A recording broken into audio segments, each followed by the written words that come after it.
perhaps you're gay. Is there a point to all these fancy clothes? With all these buckles from your head down to your toes? It's very simple, but I'm just another girl. It's not so easy, but I'm giving it a whirl.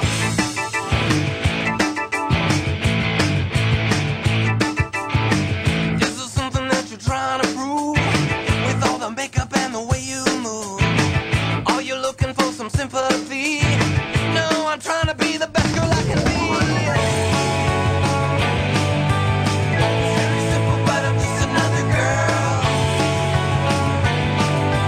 It's not so easy, but I'm giving it a whirl. Like my martini stride, cosmos I won't deny. Smoke those long cigarettes. Thank God I'm not dead yet. Done all these crazy things, short of a wedding ring. Just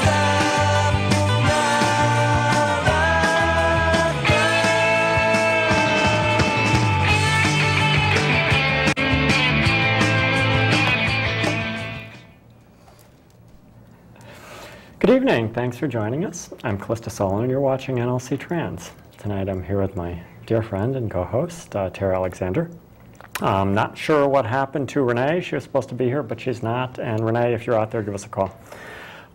Anyway, we have a couple of very special guests tonight. We have Linda Colangelo and Susan Starkey. And let me just give you a proper introduction here, because I'm going to screw this up if I don't. And Linda, you are Director of Health, Education and Communications, Northeast District Department of Health. Is that right? Right. And Sue, you are Director of Health, Northeast District. No, wait a minute. You got it right. Director of Health, Northeast District Department of Health. Okay. All right. Yeah, I had this written. Actually, I had this written down from the last time you guys were on the show. So.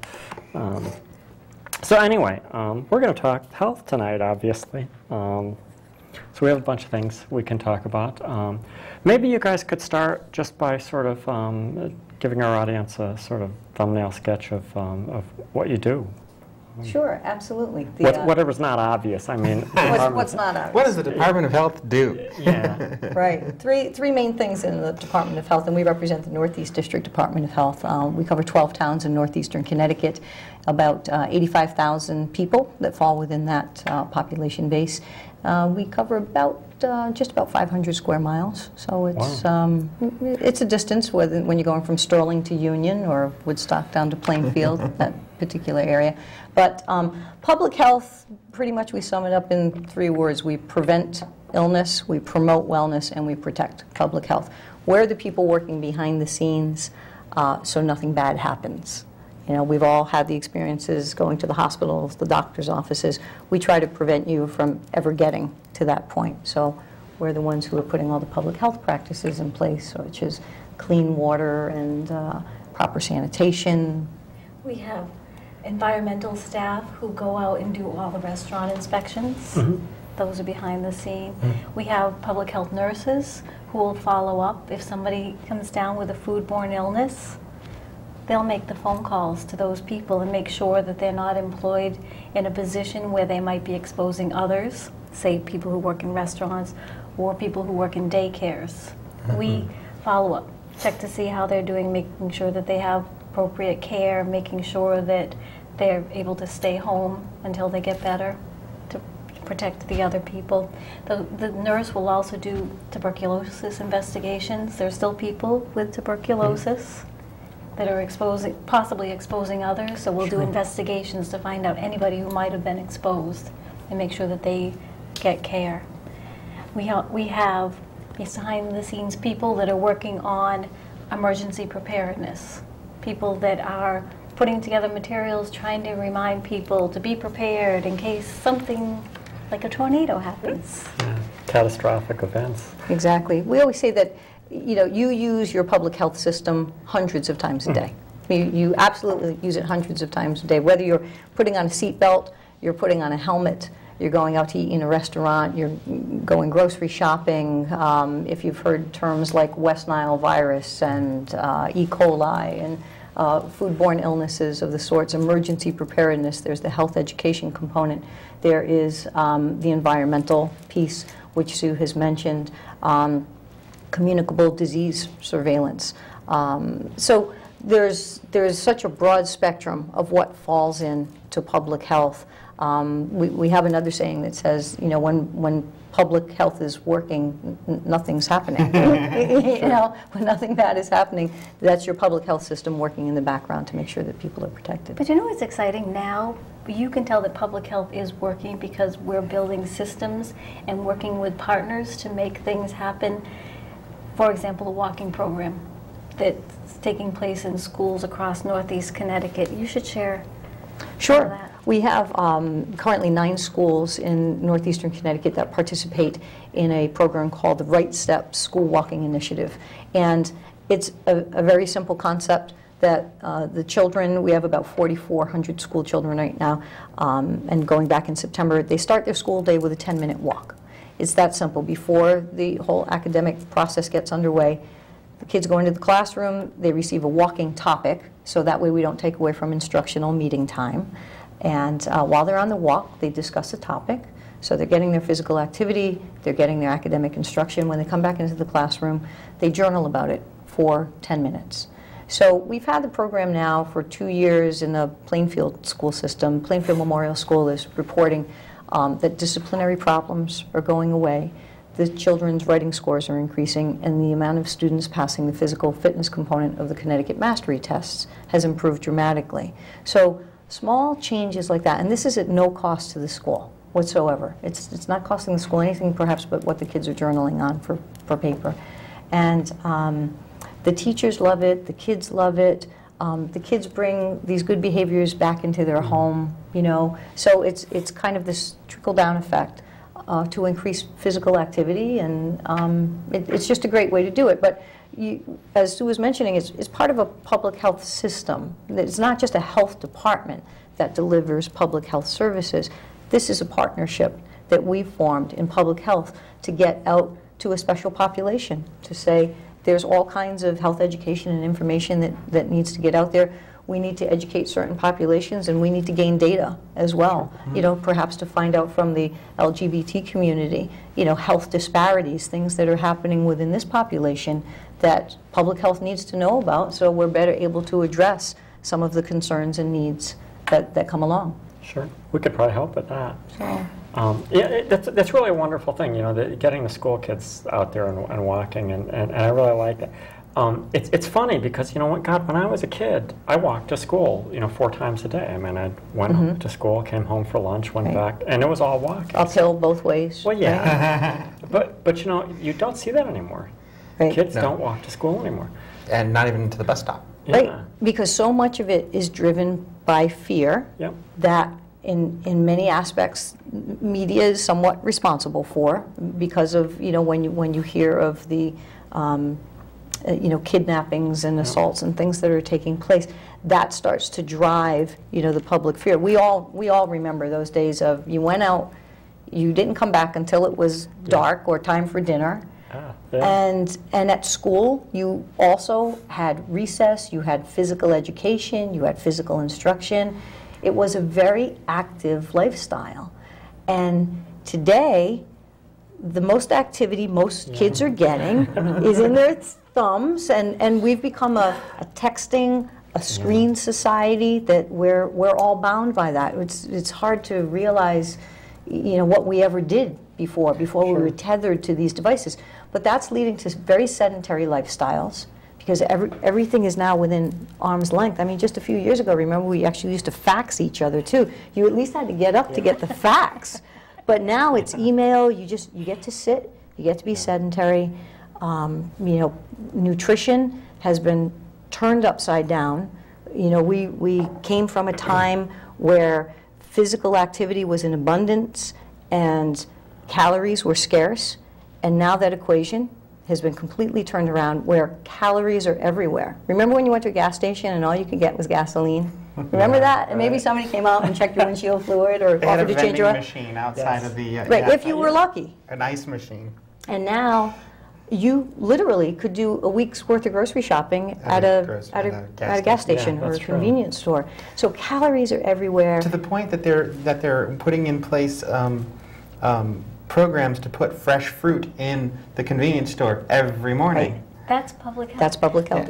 We That's where have people are assembled going. a lot of people that want to help on all different fronts. So that idea of being able to walk to school, maybe there's a city planner that needs to remember there should be a sidewalk along the way, or safe routes to school where parents plan to have the first kids start the walk and then they meet up with the next one and the next one, and then there's a group of kids that are walking to school. Public health is a group that pulls together the people that say, if you're going to be texting or online all the time, what can we do to put policies in place to make sure that there isn't cyberbullying and things like that? Linda just brought up earlier, maybe there's more that we can learn from you by building partnerships, taking in people who don't necessarily have a voice, who are trying to reach out to people that are in need. One of the public health needs is people who are bullied because of who they are, for whatever reason. So, yep, we'll invite you to the table to come in and say, when we start to find a way to decrease bullying, who's at risk? So I'll even bring up that conversation. Is there a place? Is there something? Are there In things Connecticut, that we should know about and we should do and we should understand who to reach out to, who to tap? in Connecticut, probably the leading organization would be True Colors. Okay. Robin McCallan.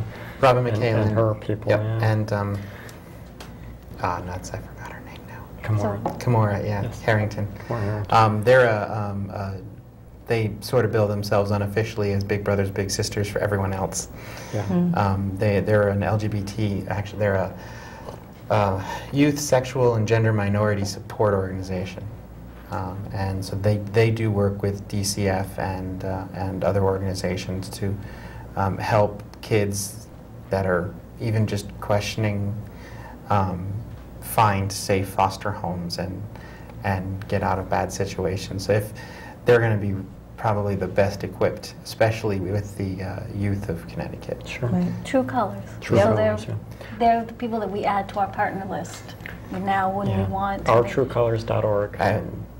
We'll be able to get you some We can- contact we can information certainly- That's directly. great. Because, you know, the beauty about the title of public health is the first name is public, and that's everybody. That's everybody. That's everybody. Jumping back to the conversation we were having about schools, I'm willing to bet as well that, you know, when we were all going to school, your school was probably part of a neighborhood, you know, within very close proximity to either a town center or, you know, residential areas. And the trend that developed in the, you know, late 80s and 90s was that you would build these monstrous schools as far out as you possibly could, because the footprint that they Was so needed for big, these schools was so big, and that was tied to reimbursement from the federal government and from the state as well. So we started building these enormous academic institutions, but so far out that everybody had to be bused. So again, it was taking away from physical activity. You know, gone were the large populations of kids who walked to school. Like you said, that was just, it was part of the culture of what we had for physical activity, what we had for access to better nutrition. I mean, you know, we're at a time now that, like you're saying, Tara, there are actual groups now that we need to go put bananas in a convenience store in Because order. that's where they shop. Because that's go where to. they shop, Yeah. exactly. And another public health initiative is driving things like community gardens and farmers markets and the Wholesome Wave program, which Locavores.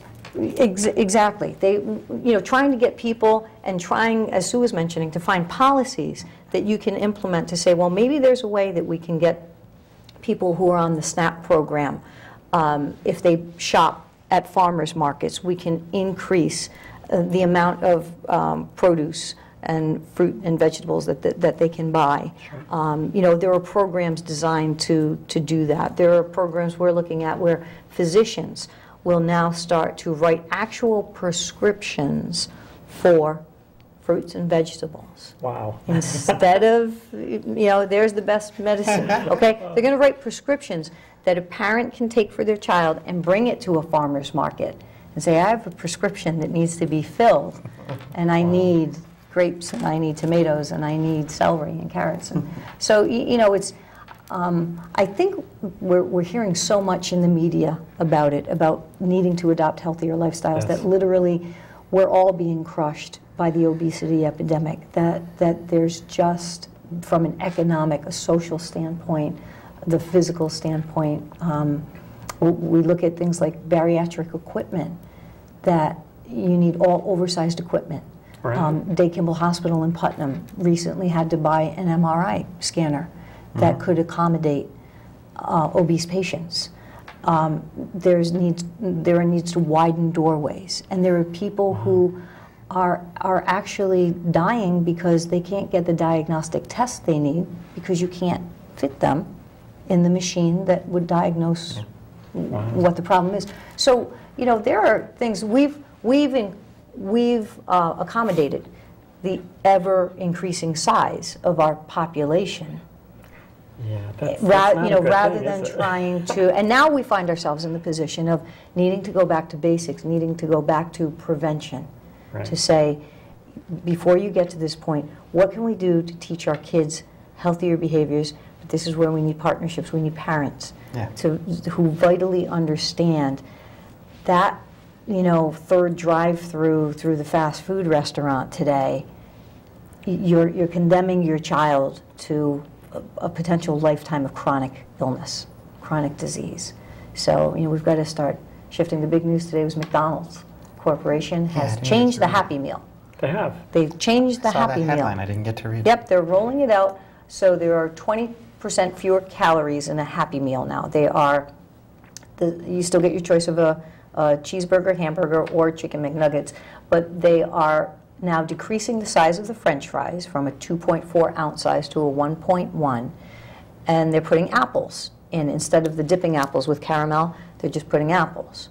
So on the surface, that's a good start. It's a step in the right direction.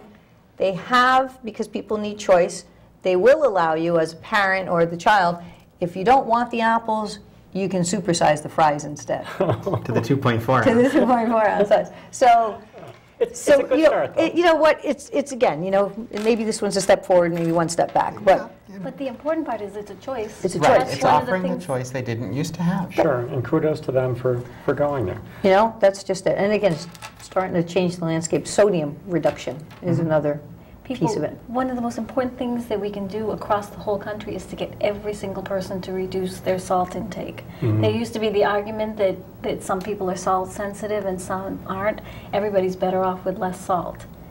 People are trying to shake the salt habit by getting rid of the salt shaker or the salt you can see on foods, but it's not enough. When you go to the grocery store, Everything has you don't realize it, but it's almost all the salt has been put in there without your knowledge, without you understanding the recipe. So there's a national initiative to get people to figure out where the salt is coming from and get manufacturers to give us choices.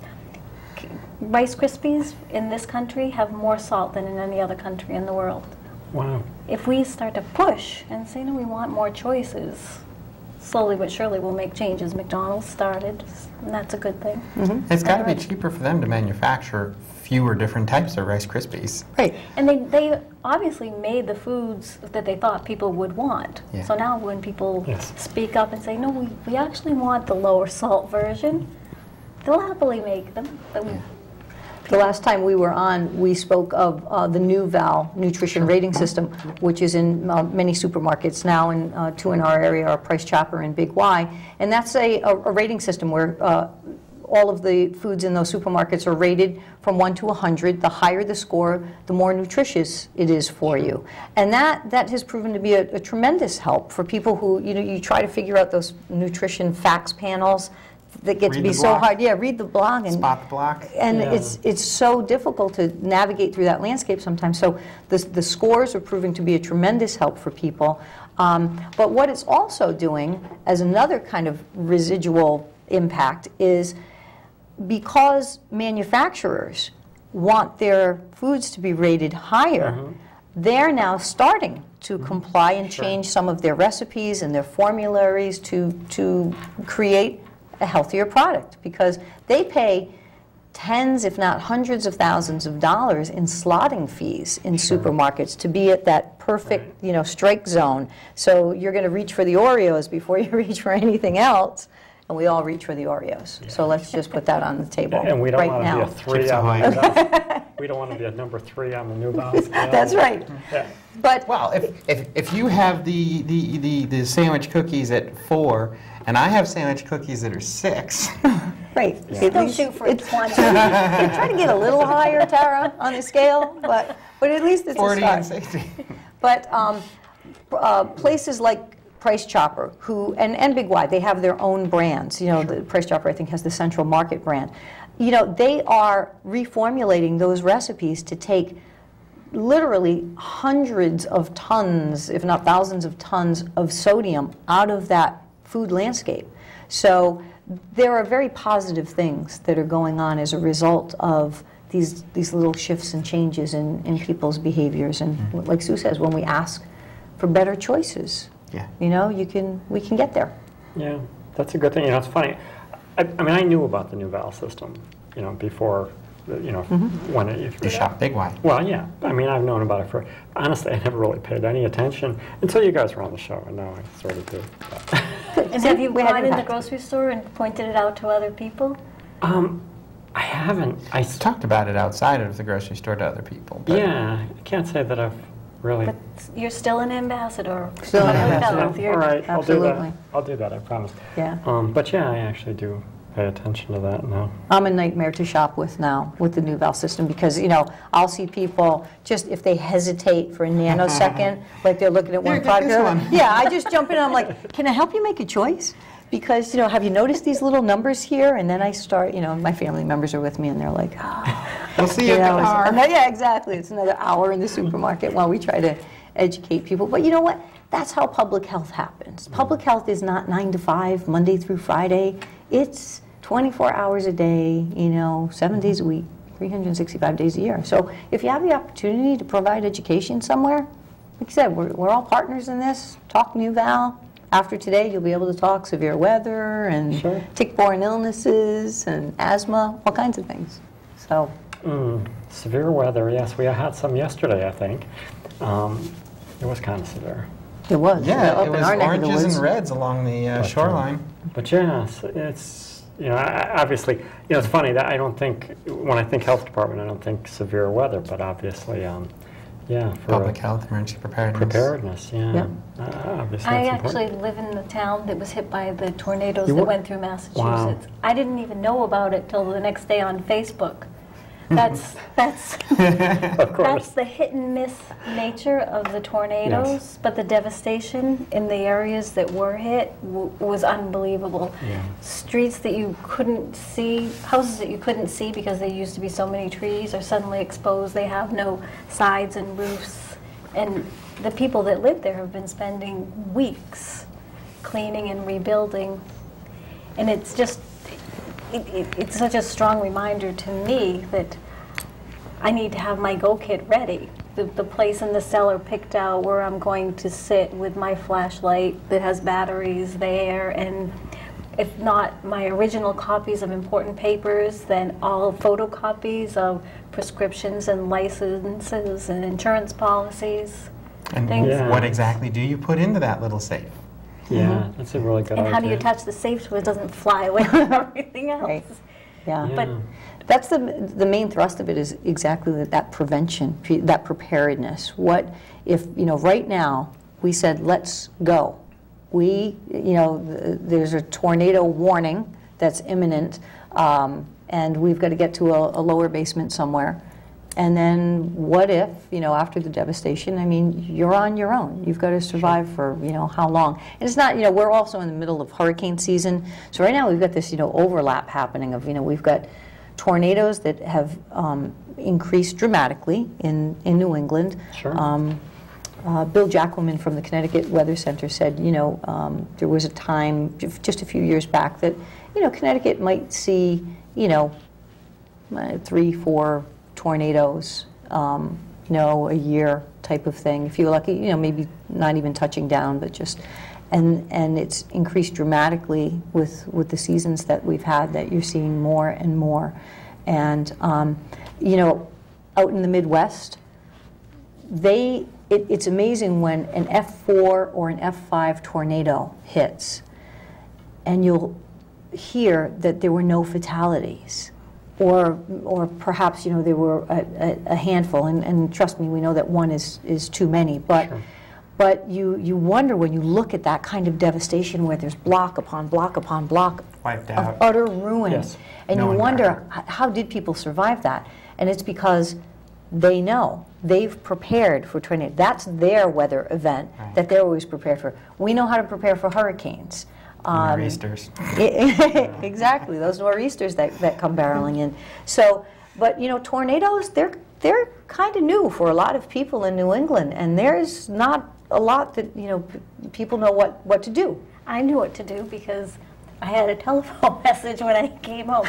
Linda had read me off the entire tornado warning. She had just if left, you're going under a bridge, don't stay there. Don't stay under the bridge. She had just left the health department. Just left the health department when the tornado warning was issued, and things just unraveled so quickly. So I mean, I knew she was heading into it.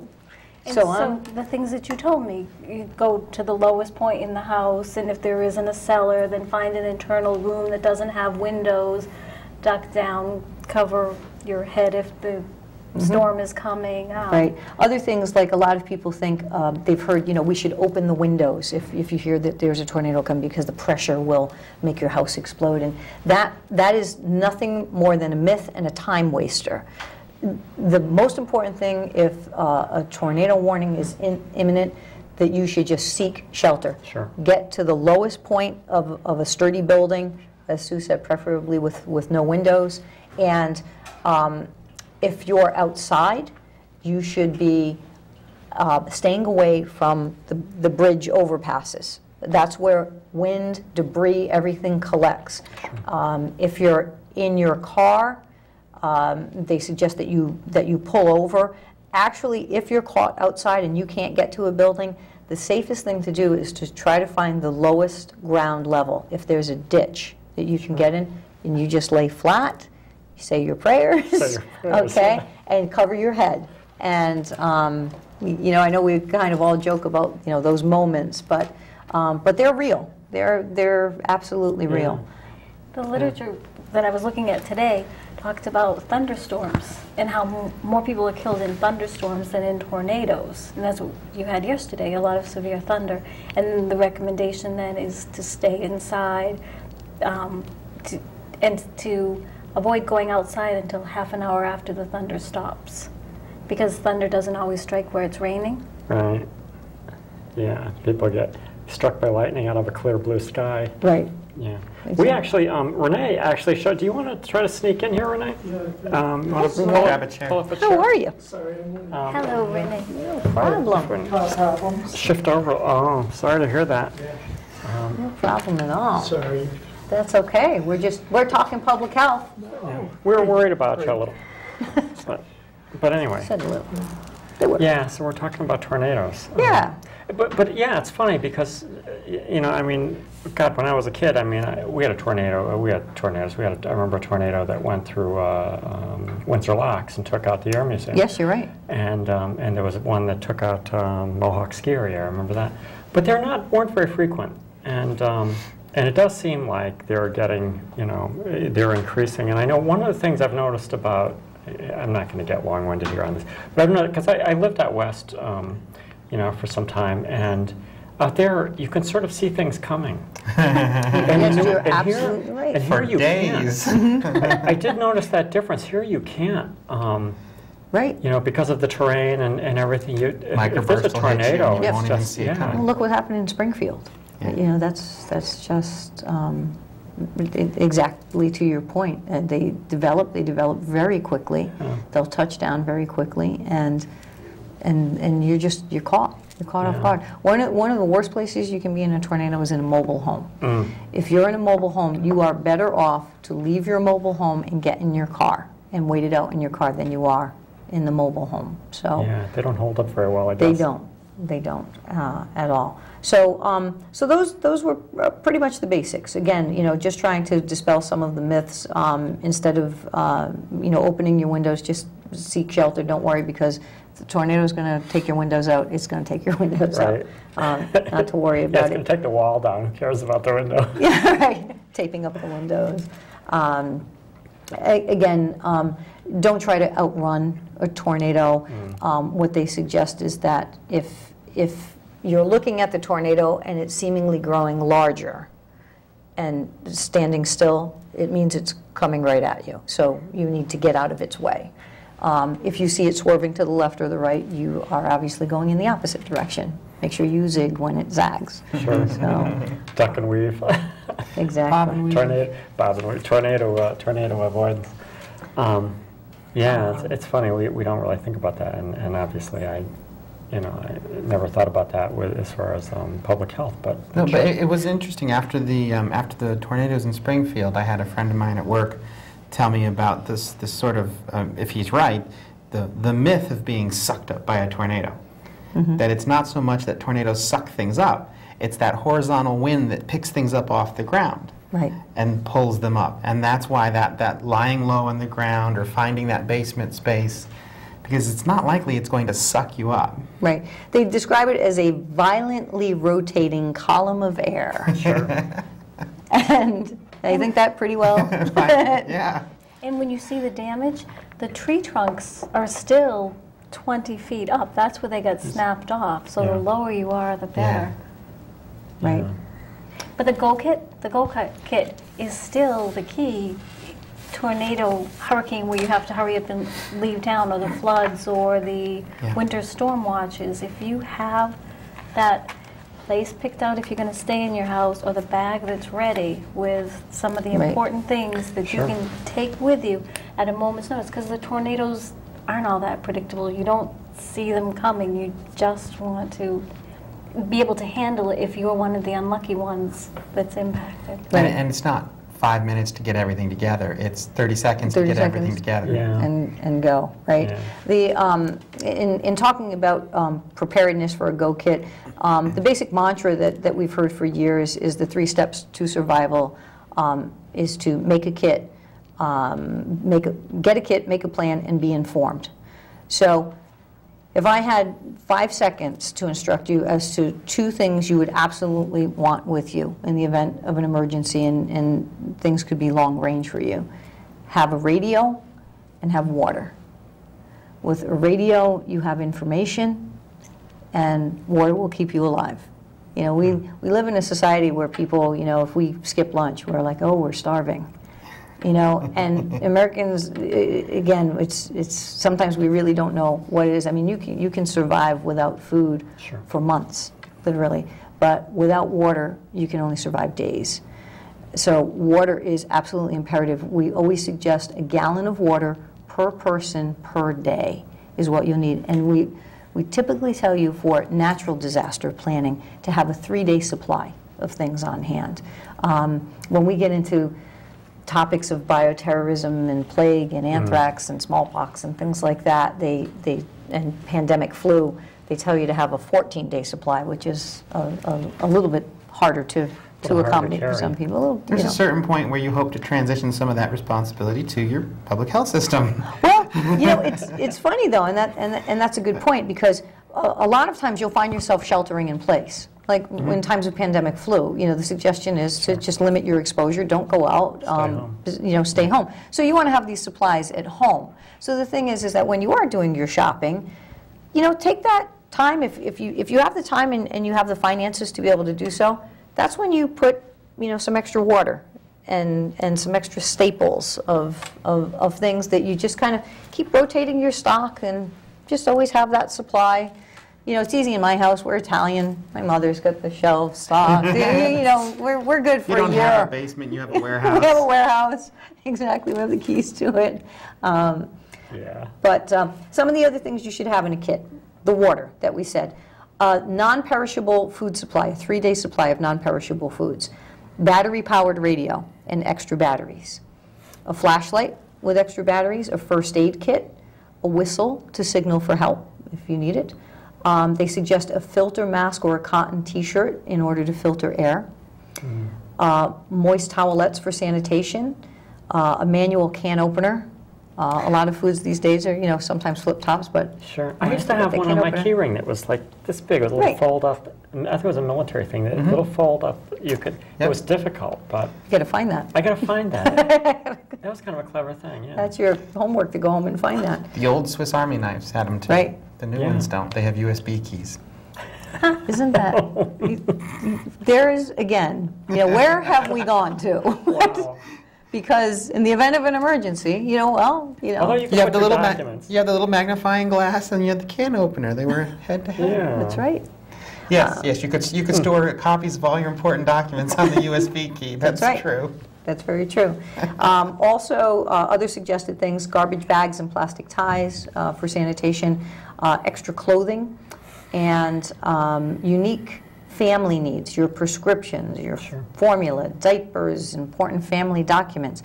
The other thing you can't forget are pets, because what Hurricane Katrina taught us is that people will die for their pets. If you're made to leave your pet behind, they would rather go with their pet. And in 2009, then Governor Rell signed into legislation that as part of any emergency public health preparedness plans, there must also be a plan for pets as well. Even though we take care of the people, part of it, we have to find public health system partners that will take care of the pets as well, because people are more inclined to be able to go to shelters or go to safe places if they know that their pets will be well taken care of as well. Behind. Right, exactly. Yeah, I get that. So those are the basic things. But if you remember nothing else tonight, remember, if you could only take two things with you. 3 days of water. 3 days of water, and what else? Copies of all your important documents. No. Radio, transistor radio. Yeah, Right. they make those little crank ones. That, Yeah, they do. That little Flashlights and radios. generators and stuff. Yeah, that was Weather-ready stuff. Those were kind of cute. I almost got some of those last Christmas, but anyway. They make good Christmas gifts. They do. So people know that you care when you give them something Crank like up that. stuff, kind of. Well, even I have a light fetish. My favorite flashlight. I have a favorite flashlight.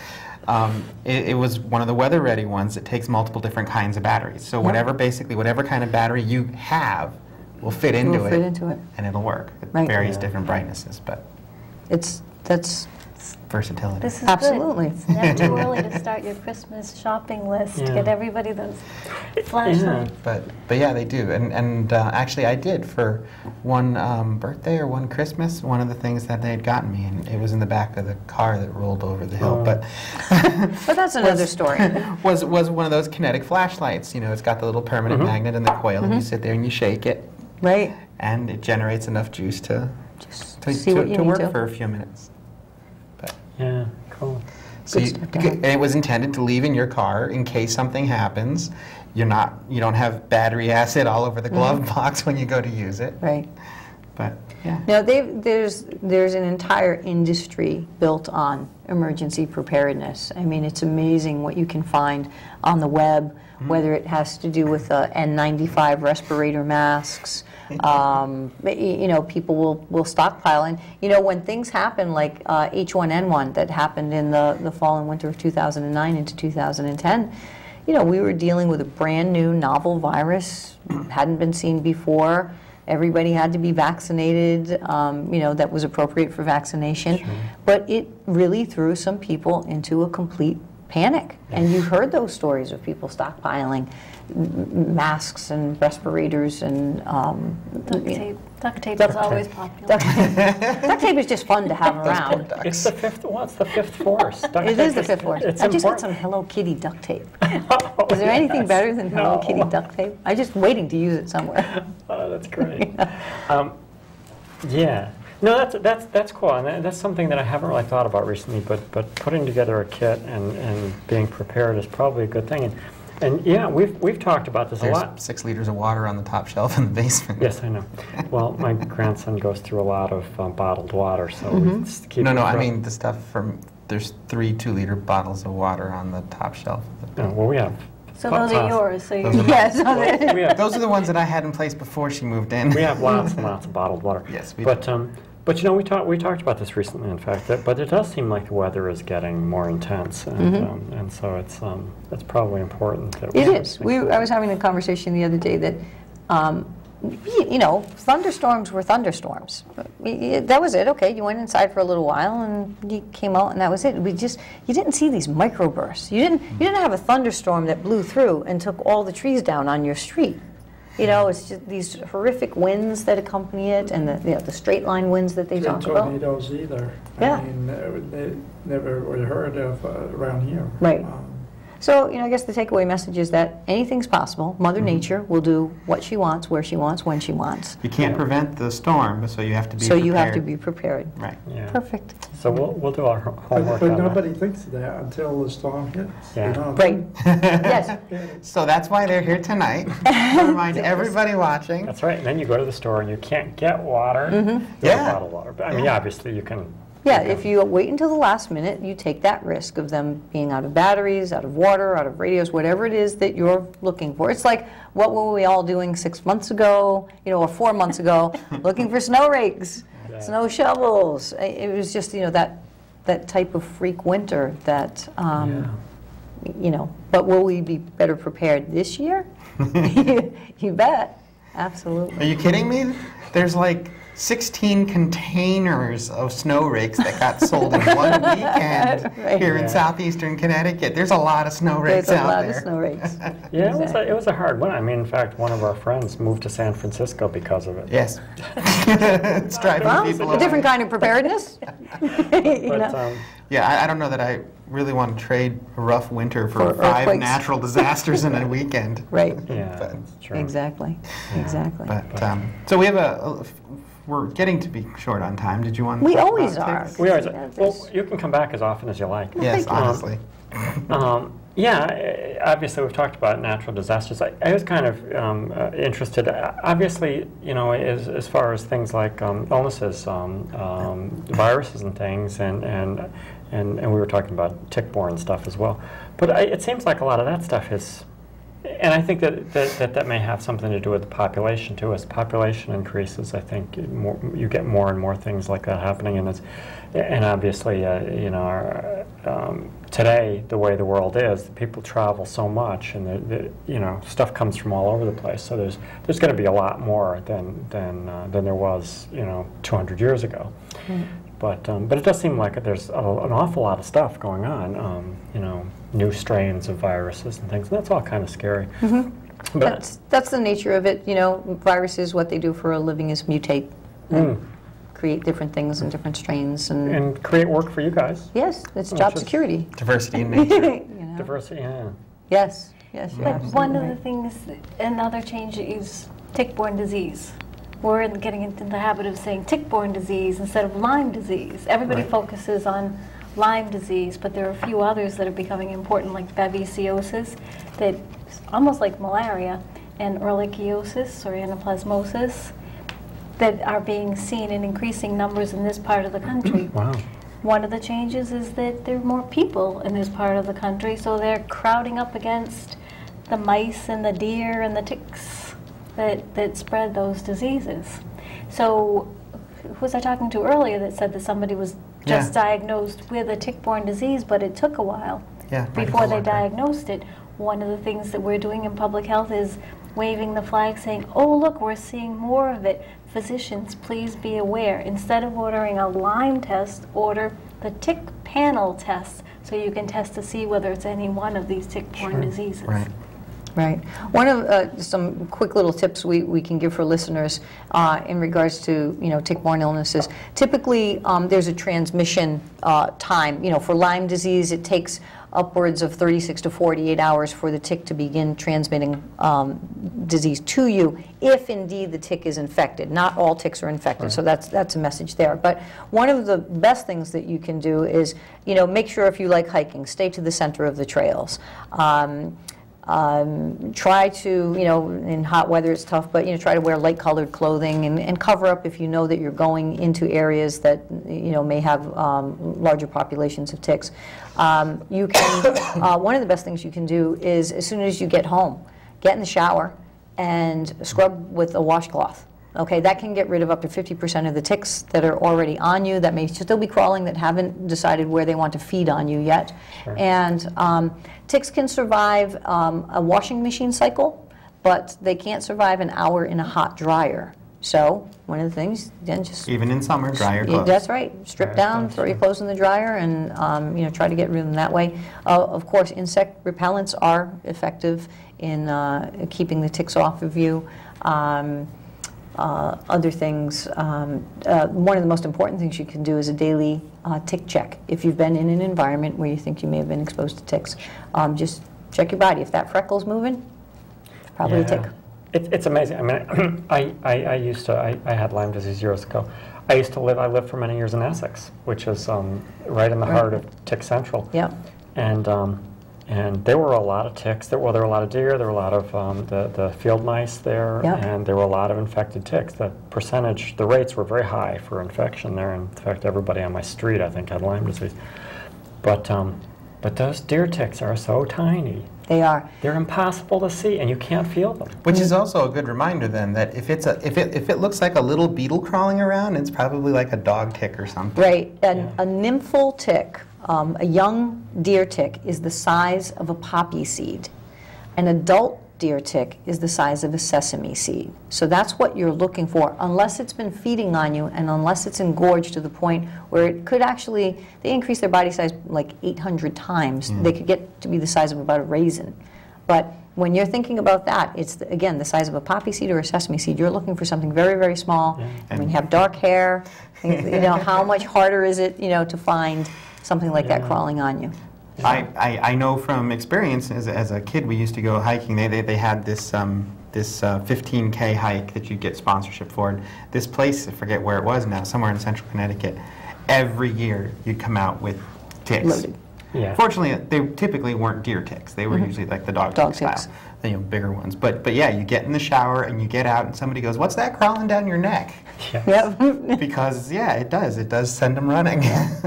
And the way that the ticks will get on you, they don't jump, they don't fly, they don't fall out of trees. They, with their legs, they'll cling to the tips of long grass. Yes. And they can sense you with their two front pairs of legs.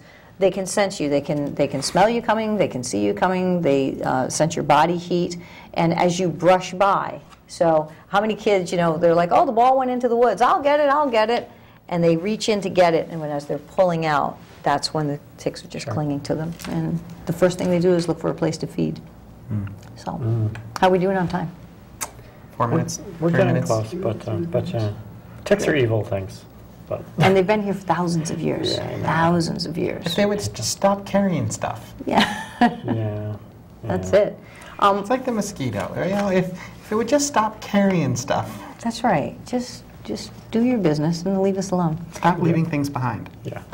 One of the things we did want to mention is a program that we do have through our health department that's called the Putting on Airs program. It's an asthma indoor risk strategy program where we will come into your home if you suffer from asthma, you or your children, and we assess your home for things that may be triggering asthma attacks.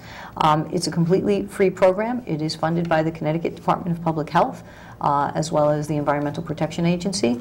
And not only will we come in and assess your home for these what are called triggers, but we also give you some wonderful educational material. We have free pillowcases, free mattress covers, free spacers for the inhalers, all completely free. So I would encourage listeners that they can call the Northeast District Department of Health.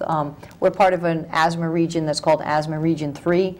There are a number of towns in it, but we also partner with not only Eastern Highlands Health District, but the North Central District Health Department as well. So you can look us up in the phone book or check online at our website is www.nddh.org. And pretty much anything we've talked to you about tonight, whether it's severe weather or asthma, tick-borne illnesses, lots of information on our website, and part of our job is to link people to Sure. resources. And I think we got your information on screen at some point.